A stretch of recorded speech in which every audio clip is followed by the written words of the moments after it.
I would pray for Dad to come back to the church. How can he not believe anymore? He's breaking his promise to me, to God. I would say, please, please, please bless that Daddy will come back to the church. What happens if I don't believe anymore? Is she still going to love me the way I am? But now I kind of feel like me and him have a better connection now that he's not in the church.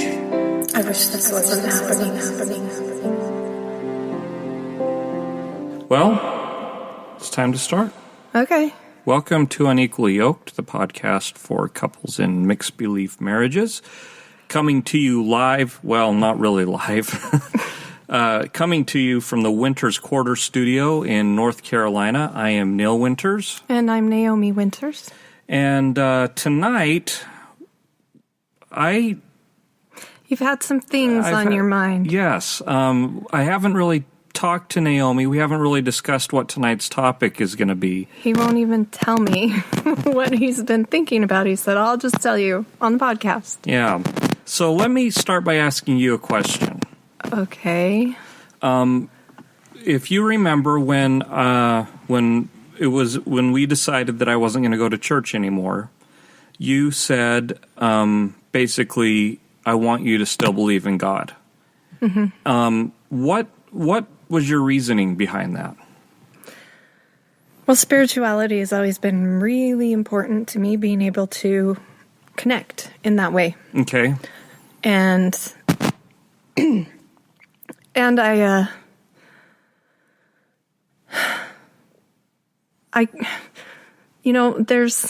you're going to have to edit a lot of the pauses out. So. No, that's fine. That's fine. And this is an open discussion, so feel free to say whatever you want. I'm not going to be mad. I promise. Okay. Well, I guess I'm thinking about it. There are a lot of reasons. Besides not only wanting to connect with you in a spiritual way, I could not imagine a world where I lived with a person that was so different, ideologically speaking, from me. Believing in God, at least, meant we had some sort of foundation in common, some sort of spiritual connection.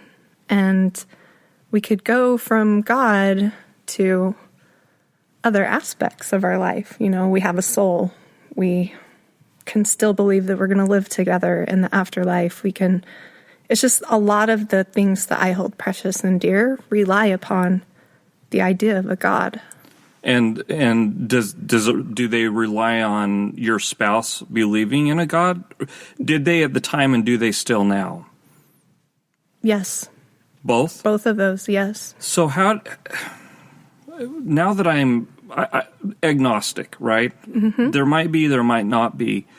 How has that impacted your relationship with me? Well, first off, I have to talk about it impacting the relationship with me and just my life and my journey. Right. Like, me not having that commonality is like having my entire foundation just crumbled. So I feel like before I was standing on something, we had something to focus on, these common goals, this totally common idea of why we were here, what we were doing, and then it was taken away. And so I felt like I was falling. I felt like there's nothing. I had no idea where things are going to go. I still don't. Uh-huh. So it took me a while to become at peace with that, with not knowing what tomorrow is going to bring at all, like in a drastic sense.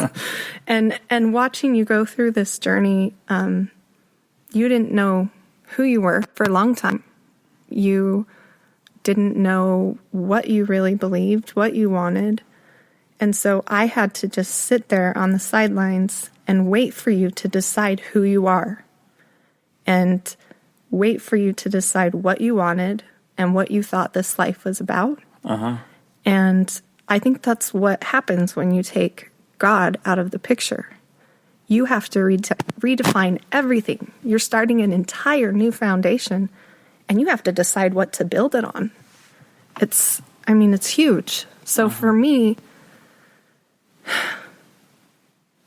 it was ridiculous to watch that. Like, what was even the original question? Because I don't even know. Like how it's impacted your life with my having very mixed or negative feelings about a God. It's hurt. Still. Mm-hmm. It still hurts. It hurts not only because it took away my stable footing, but it hurts because these things that give me joy, I can't share with you. I can't have that in common and feel that peace with you and be excited about our eternity together. And it frustrates me. Like when I see good things that religion can do or the belief in a God can do, and most of what I hear from you is negative effects and what it can do. And I can't, or I choose not to say anything back as to how I see it, right. Or that there are negative effects that happens all the time just by human nature, not because of religion, not because of a belief in God, just because people are that way. So sometimes it frustrates me, sometimes it angers me, sometimes I feel distanced. A lot, I feel distanced. Even now that we're like talking better. Yeah, because I have to find something else to connect in. I'm such a person wanting to connect on this higher something level. Something I don't even know what people want to call it because it's so different for everyone. Some people call it deity. Some people call it the creative thought. Some people call it just that untangible. I don't even know. But to me, it has always been God. It has always been a soul. And it has always been life after death. And they're so core to who I am and where I'm going that not having that in common, it messes with me. Still. In so many ways. I keep saying still. Okay. You're shocked by that. Well, no, not terribly. I mean, it's definitely a strain on our marriage, that disparate belief in a higher power and a higher being. I guess I feel the same way, and I don't feel it as deeply as you, I think, because if there is a God, then okay. If there's not a God, then I'm okay with that too. And there are things that I want to share with you that I can't, won't, don't. Yeah. That excite us. That excite us. And that's a very difficult place to be in. So what do we build on in our marriage? What are our common... I guess I want to go a couple places with this. Number one, what do we build on? How do we connect with each other still on an emotional and spiritual level? And also, what as a believer do you base your value system on? And what do I, as a non-believer, where do I find my strength and my comfort? And where is my identity now? Mm-hmm. 'Cause that's a really, really, that's a tough question that I'm still trying to answer. So let's start with the first question. As a couple, what do we do to stay connected? I think we're still inventing that. Okay. I think for a long time, as far as spirituality, I had to hold to what you believe is right and what you believe is wrong. and the commonalities in that, and being okay with guiding our kids and our lives by values, I guess. And you've always kind of not had a huge rhyme or reason to me. Or you haven't shared it with me, but you've just been like, well, there's right and there's wrong. And this feels right and this feels wrong. And so I try to build on that, and usually what I think is right and wrong is beyond, a step further, more conservative. Is lenient, yeah. Right. So it's just a matter of with our kids, how do we present it? Right. But, okay, so we've got, we don't know what's... No, that's not the right... I was going to say, we don't know how I define what's right and wrong, and maybe we don't. But, and we're still defining how we're coming together, because I've been thinking about, sometimes we go to bed at night. I come home from work, and I go out on the porch and watch episodes of Mr. Deity. You stay inside and watch your shows, whatever you watch. I don't know what you watch. But we come home from work. I come home from work at night, and we're still connected, but in some ways we're not. And because so much of our conversation before was eternity and spiritual nature, and there's so much we don't see the same now. Right. But we love each other, right? Yeah. I'm pretty sure we do. I know I love you. Yeah, I don't know. I like you and stuff. Yeah, that's good. I'll keep you around. You're cute. So, how do we go about redefining our relationship? I don't know, Neal. That's kind of what we're still struggling with. Like, we try to find things that we like. We go on dates. We go on a cruise. We went on a cruise a couple years ago, which was a lot of fun. Nice. I guess, spiritually speaking, we do talk about injustices against people, like how we think people should be treated better, and they were mistreated this way or that way. And, I like that you wanted to do something nice for our neighbors and, kind of bond on that. We haven't acted very well on that past the first step. But I don't know. Other than that, how do we... That's kind of why I was looking into... It's going to sound weird to people. I was looking into making like a book of shadows, which is kind of a Wiccan thing, or, witch or whatever. But it would be on my terms, where we would put things that we found that have helped us through different problems of life. And maybe it's an herbal remedy that has helped with, a cold, or, I don't know, whatever traditions that you may have had that you found. And I just thought it would be fun, kind of like this book, to pass down through the generations and build upon one another's ideas of what has worked in their family and things that they've liked and things that they've tried that didn't work. And it just might be fun. And I thought that might be a way for us to connect in a higher type level. Right. Where we're not only being creative, but we're thinking about things that are not just temporal. They're altruistic. Yeah. I guess. Yeah. Because, we're sitting here. The whole point of this podcast, the stated goal of this podcast, is to talk about essentially our differences in views on religion. And I think you can't build a relationship on sharing common differences. Well, tell me, you said you still aren't sure all the time of right or wrong or reason or, all of those things. What have you built on? What do you feel is a foundation, if any? It's ambiguous. I feel like there's right and there's wrong.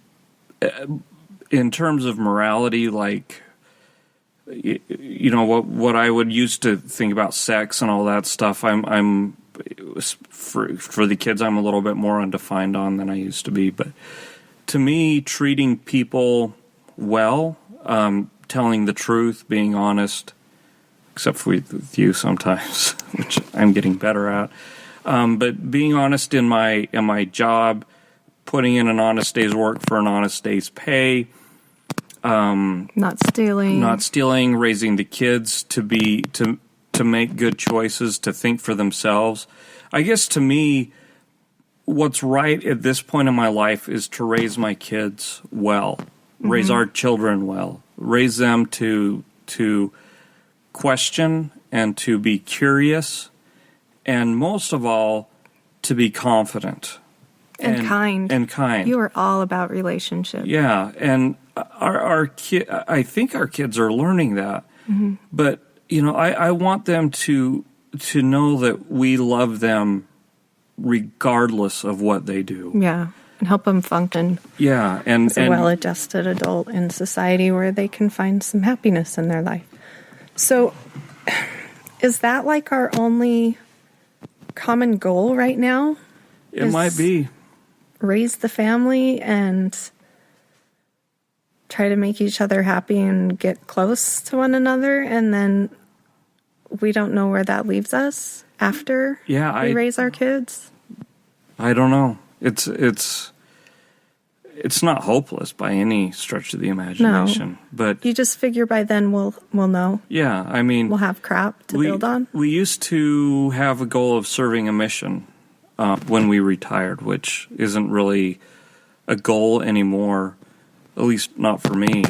But, you know, to me, living our life, we have a lot of fun together, going out, like you said, going out on dates. It would be fun to talk about philosophy or... Oh, yeah, we do have fun doing that. Yeah. Yeah, because I was a debater, and I like that crap. So that ambiguity is okay for you. It's okay. It's tough. Not knowing clear direction for the future. Yeah, I guess to me... And that's what I really struggled with the most. Not having that clear direction. Yeah, we don't have a plan. We don't have... For all we know, we'll raise the kids, and after that, we'll be like, well, we can't really connect. It's been good knowing you. And I mean, I don't think that's going to happen, and I don't want that to happen, and I think we can make it not happen. Right. But that scares the crud out of me. Yeah, because our identities right now, if you think about it, are really wrapped up in each other. I mean, you talk about being one. We don't do things without talking it over. Yeah. And making a decision together. Except for buying electronic equipment for a podcast. Yeah, that piece. But there's that. But when we make a major life decision, except for buying electronic equipment for podcasts, we're usually together on that. I mean, we decided where to live. Well, we decided to move here together. At least I think we did. Yeah. We decided to buy houses together. We decided to go to college. I mean, I remember when we decided to move from Weber State up to Utah State. That was a joint decision. When I got my first job out of school, it was a joint decision. And I guess it's not as... now I'm being honest, I don't include you as much in some of those decisions as I used to. It's become less and less. Yeah, that's not good. Yeah, when you're going through your whole redefine crap, you just kind of were like, I'm going to do whatever I want. And she's going to have to deal with it. I'm going to buy what I want. I'm going to... Yeah. How does that make you feel? Like a word I won't say on the air. Like poop? Like diarrhea. Devalued. beyond that. Beyond devalued. Mm-hmm. Like you're just here to follow along in my footsteps and just do whatever I ask. I don't know. Maybe this is for another time, because I don't want to think about that right now. I'm already starting to well up, and it's too fresh. Still. Yeah. Okay. That's fair. I won't push. Can I talk about my perspective Please. on it? Yeah. Number one, I've gotten out of the habit of consulting with you on a lot of this stuff. I've gotten so wrapped up in my career that I get focused on what's happening during the day and what I need to do next and how I go about doing my job and all this stuff that the only thing that enters my mind to talk to you about usually is what's going on in your day. And I'm not inclined to share or talk about my job very often, which I think is a mistake. You know, I am robbing you of the opportunity, I guess, to be supportive and be an equal partner. It's a huge part of your life. We had a very in-depth conversation about that. Yeah. And yeah. I mean, I think the thinking was, I'm not in the accounting business. I don't have that experience. So really, why would what I say be valuable? Right. So why waste your time and mine? And, we talked about that I not only want to be connected into this huge part of your life, so much of your day and your week, but that I do know about people, and I know about communication, and I know about feelings, and all those things are universal no matter what job you're in, and that we can share in that interaction, because that's what, the numbers aren't what upsets you in your day or makes you happy. It's the connections. Right. So that was a really good talk, I think. Yeah. Yeah. And it started changing me. It hasn't changed me all the way to where you deserve to have me. But, I guess, to be honest, I'm questioning how I'm redefining myself, how I'm defining my relationship with you. Not with the idea of I want to leave or anything like that, but it's tough, because we went to a party tonight for the ward, and you were there talking to people, and at one point you said, well, I'm part of this ward, obviously. Well, I had to clarify, because I had been talking about we. Well, we moved here, and then we went to that church, and we went to that, and I thought, that's probably really pissing you off. No, it wasn't. No, but... And I was like, okay, I better clarify. I felt bad. So I said, I was here.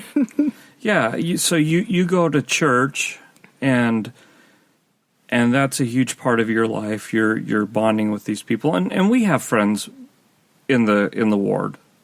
To be fair, but a couple, a couple,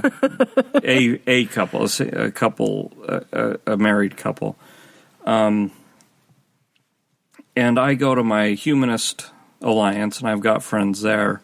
And the interesting thing is, in terms of who we have the most in common with, is probably the church, because most of those folks have kids. Yeah. My group doesn't really have kids. None of them. No, and we're not saying that's bad. It's just hard. It's like they're having this awesome party for Halloween. I totally want to go. But we have 5 kids, and Halloween is all about the kids when you have kids. You can't just ditch them. You know? So we're missing out on that. But that's okay. But we get to see our kids have a blast. Yeah.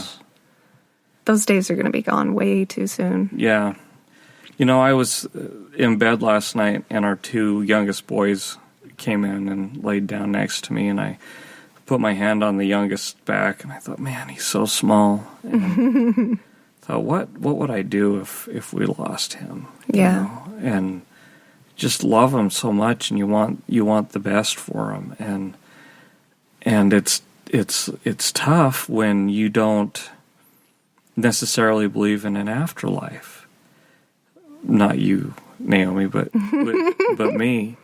To think, boy, when somebody passes away, that could be the last time I ever see him. All I have to remember them by is nowadays recordings and video, but these moments are precious. Yeah, and you know, when we went out to eat dinner a while ago, and we were talking about my grandfather, and I got really teary because, God, now I'm starting to understand who he was. And I have all these thoughts about what he must have thought and what he must have been through, and I can't ask him. Yeah. And that's tough. It's tough to know what to do with that, because when I was in Mormonism, and even when I was going to a Christian church, things were pretty defined. I knew in my mind what to expect after I died. I knew I'd be able to see these people whom I love again. And now, I don't know. So do you just have a whole bunch of I don't knows? Like undecided? Yeah. And you just leave them undecided? Yeah. Like, well, I won't know.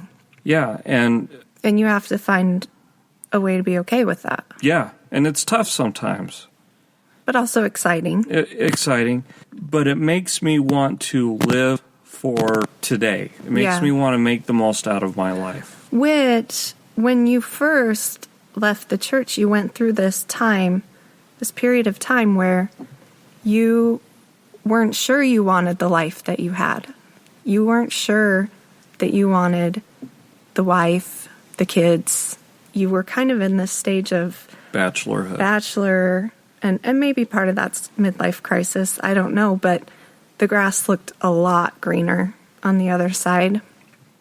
And I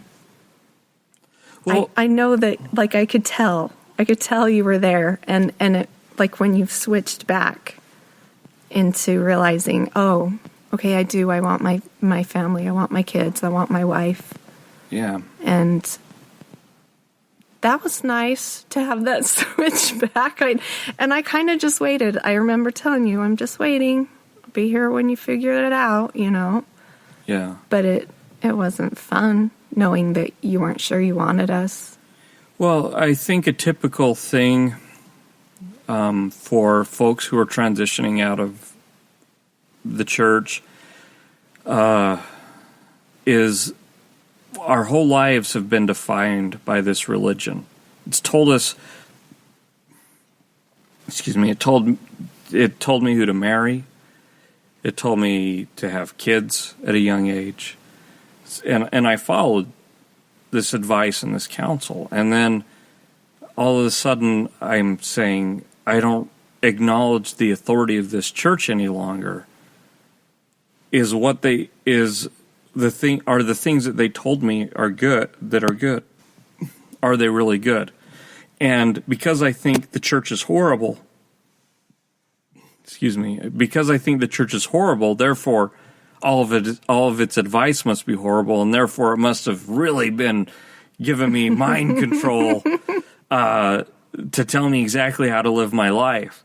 And you have to step back and say, okay, do I want this because I want this, or do I want this because someone is telling me to want this? And I was questioning that. I mean, I really, I wasn't sure. Okay, and I want to say to people out there, please do that before you keep growing in your religion, because every time I learned a new concept, well, I don't know if every time, but I tried with each new concept or doctrine of my belief system to ask myself, do I believe this? Does this feel right to me? Is this what I think? And then, of course, having a conversation with God saying, help me know what this is. And then once I decided, I accepted that. So I didn't feel like I was just doing what somebody told me or believing what somebody told me. If you would have asked me when I was a member and was a believer, if I made those decisions on my own, the answer would have been yes. I have made all of these decisions. I don't know and I'm not saying you're not, you are that way. I'm just saying that for me personally, I made those decisions, but when I look back on it and I look back on, and you start questioning your life, you say, did I make those decisions because I believed that? Or did I make those decisions because I was told my whole life that this is what I was going to do? I had my script in my head written out based on what I had been taught in the religion. Well, and you accepted things because you had believed that what they were telling you was going to be the truth. Right. You accepted them as an authority, saying, oh, well, they're saying it, so it must be real, must be true. Yeah. Instead of taking each little thing. Right. Okay. Yeah, so now it's like we went to where we were, and I had to redefine, and I'm still redefining. I remember, or I don't remember, I just know we've had conversations, not necessarily with you, but where it's like, as a religious person, you or I, when I was religious, wanted concrete answers, and we had concrete answers. Well, a lot more than now. but yeah, I mean, some of the answers I got were, you can't understand yet, you'll understand later, or that's not for you to know right now. But that's still it's still an answer. It's still an answer. Yeah. And me, I'm like, okay, the universe is here, right? Right. And I know that it's here, but after I die, will someone continue knowing that it's here? I don't know. And it's tough to think of it that way. And so anyway, that's kind of where I'm at. Mm-hmm. I mean, we're at a half hour if you want to. So you started this by asking me how I felt when you didn't believe in a God. Like, what was my thought process of saying, okay, but you need to believe in a God? What did you think when I told you that?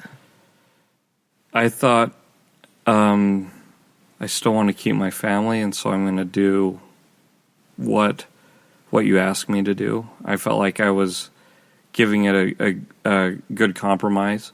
And to be fair, I mean, the first week I went to the church I was attending, I fell asleep and didn't get a lot out of it. But you said you felt something. The first week, not so much. The second week, more so. Yeah. I really enjoyed the second week. So I started going for myself. Yeah. And then, like I think I've mentioned this before, some things came up with the pastor and with some of the belief systems there, and there were things that are core to Christianity that I believe the exact opposite. Just didn't sit right. And I just had to say, okay, what is more important, like bending what I believe to fit this religion, or believing what I believe and being true to myself? And it was the same way coming out of Mormonism. I just had to be true to who I was. So, And you didn't feel like you could be, like, was there ever part of you that thought, I can be true to myself and only accept part of this and enjoy that part, and then just the rest of it just be like, I don't believe that? No, I mean, because I felt like if I listened to what they taught and believed the Bible, then there was a lot of stuff in the Bible that I had to accept as literal, that they taught was literal, and I couldn't reconcile that. I mean, So you didn't believe that you could interpret the Bible differently? Like you had to accept their interpretation? I felt like the way that I interpreted it, I would have to change how I interpreted the Bible to bend it into what I really believed. For example, evolution. Mm-hmm. If based on my reading of the Old Testament and the New Testament, there's not a lot of room to believe in evolution. You have to believe in the creation story, based on my reading of it.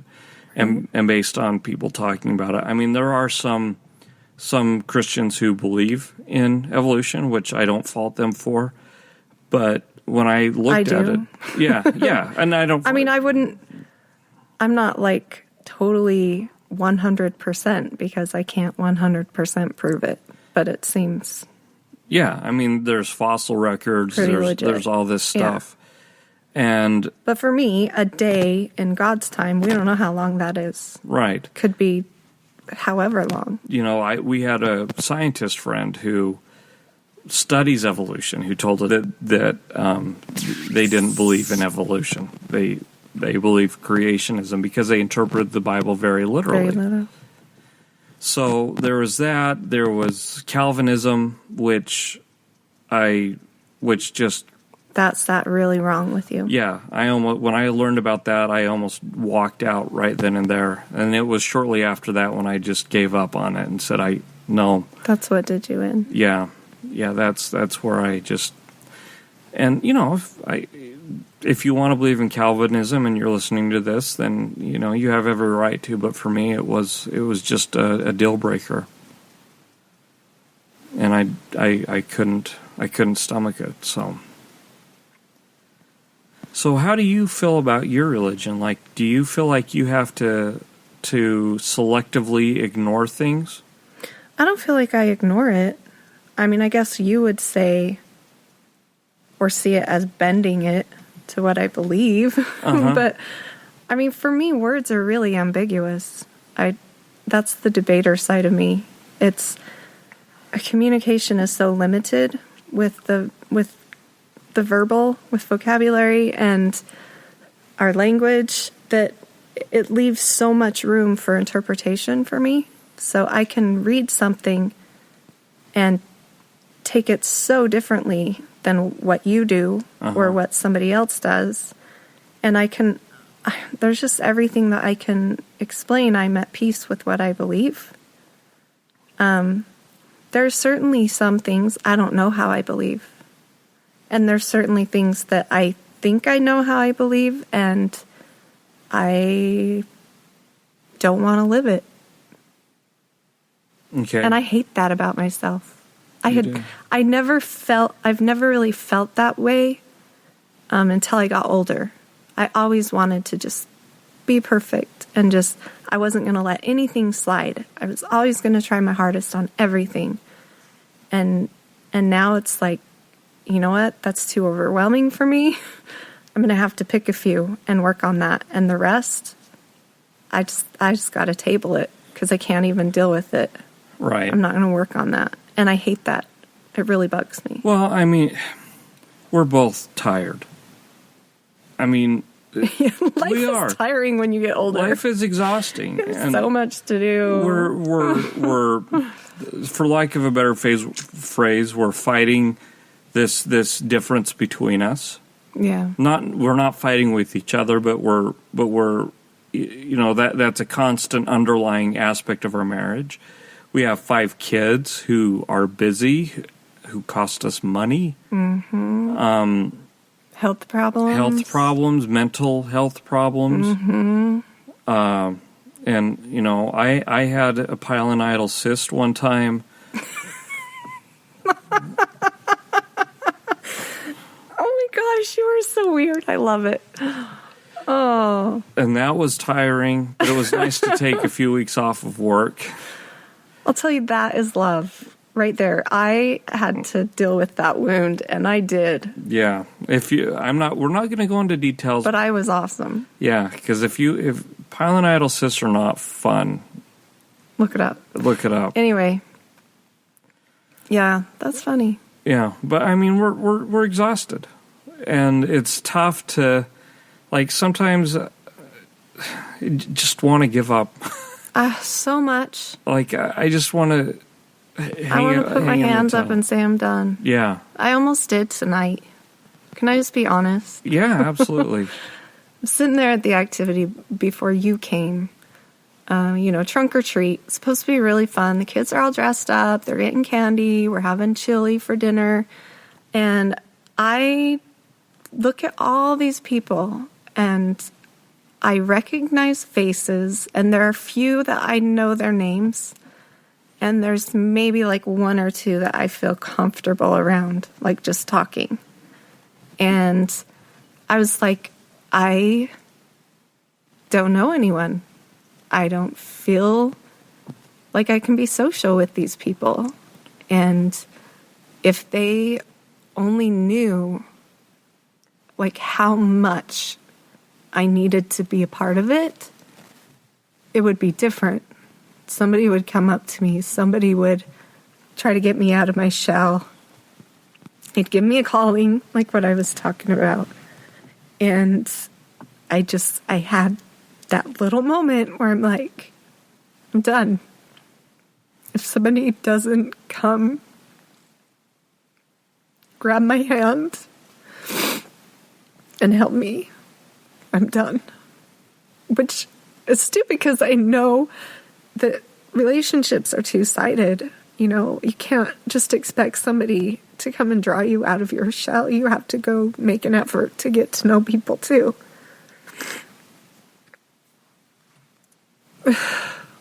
But it was so hard. And then you showed up, and you always make me more confident and comfortable with myself. It's one of the things I love about being around you.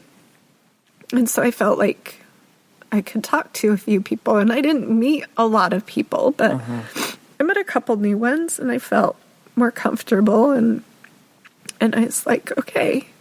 And then I got a calling. Yay. So that made me really happy. Well, I'm glad I could come and make your night better. It made it a lot better. Yeah. I mean, that's one of the things that I've loved about the humanist and ex-Mormon community that I've been in is I felt from those folks. I've got some good friends in Utah. We've got good friends here who are not religious. I've noticed a lot of them really going out of their way to try and make me feel welcome and find out more about me. I mean, at the same time, to be fair, I have had to. You've put a lot in.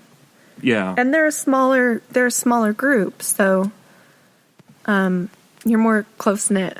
Everybody knows everyone. You know, you can meet one or two times and you've met everyone. Yeah. And you know their names. And our boundary line just switched too. So we've got half from one area of a church that wasn't part, and then a half of another that are kind of combining. So there's a lot of people that don't know anybody.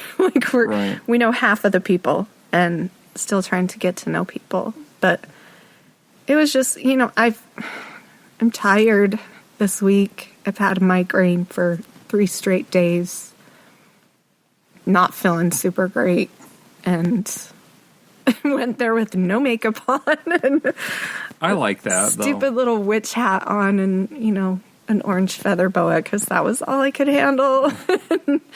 And nobody was talking to me, and it almost did me in. Well, I'm sorry to hear that. I'm just glad you came. I wanted to. And there was actually a couple people who came and tried to talk to me right before you showed up. So. Well, you were talking to somebody when I did show up. Yeah. Because I started a conversation with somebody else, a good friend, and I didn't even know where you were because I was gabbing, and then I looked over and there's Naomi talking to somebody. Yeah, I just flirting with some guy or something. Needed to be patient. It was a woman.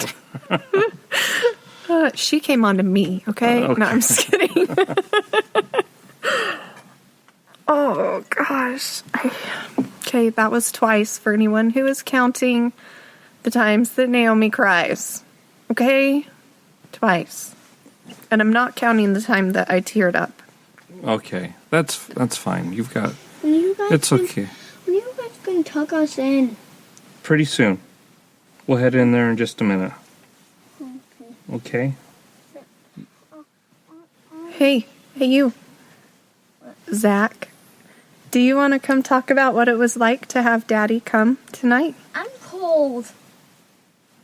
Okay, never mind. Okay, love But you. I will. Okay, come here.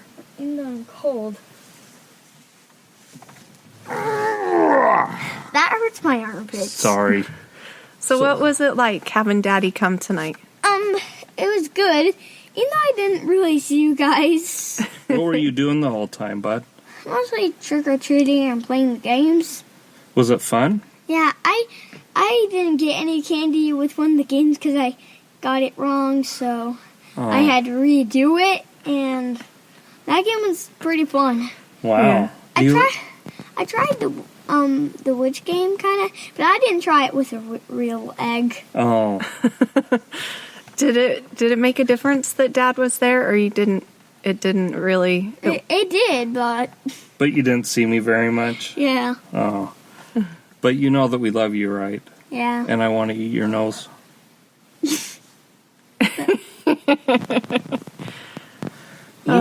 you have any else of those headphones? No. No, Do you want to hop down first now? I guess. Okay. You guys go hang, and we'll finish up. Okay. Okay. We'll be in just a second, bud. Love you. You can edit out what you want of that. That's fine. Okay. I'm really about out of words tonight. Okay, I wish I would have had a pad and pen because I had all these questions come to mind while you were talking, and then they left. That's okay. But yeah, I have questions. Okay. Well, maybe. I want to pick your brain about what's going on in there. Yeah. Why don't we just call it a night tonight, and then you can write down the questions, and next week we can address them. Okay. So this has been a shorter episode. I guess that makes up for last week's. It was a little over an hour. Thanks for listening. And if you're interested, hit us up with Patreon. We'd love that. You can reach us at www.unequally-yoked.net. You can also be on our Facebook group of Unequally Yoked Podcast. I think that's facebook.com/Unequally Yoked Podcast. And also, I did a little teaser that we were going to be on another podcast. We have recorded it. It's an episode of Infants on Thrones. Should be coming out, I don't know when, within the next few weeks. If it doesn't come out, then I'm a big liar, and sorry about that. But shout out to Tom and his wife who interviewed us, and I'd like to get them on this podcast too to talk about their relationship. So I guess that's it. Have you got any closing thoughts, Naomi? Okay. Well, thank you for listening, and we'll talk to you later. Bye-bye.